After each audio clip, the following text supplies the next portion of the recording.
संतोष देशमुख यांच्या निर्घृण हत्येने राज्यभरात खळबळ उडाली।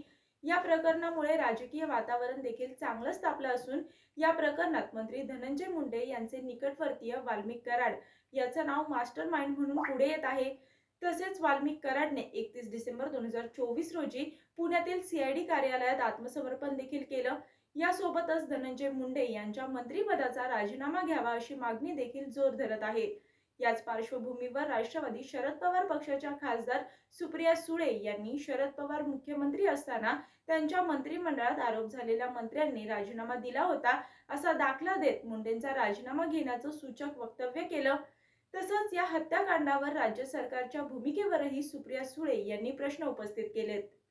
याबद्दल बोलताना सुप्रिया सुळे म्हणाल्या, आदरणीय शरद पवार साहेब मुख्यमंत्री असताना त्यांच्या मंत्र्यांवर आरोप झाले तेव्हा त्यांनी नैतिक जबाबदारी स्वीकारली होती। यासोबतच काँग्रेसच्या काळात अशोक चव्हाणांनीही राजीनामा देत नैतिकता दाखवली होती।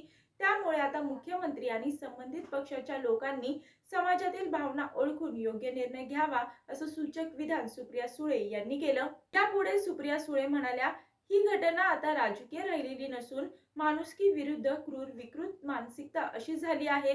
या घटनेने संपूर्ण महाराष्ट्र व्यथित झाला आहे।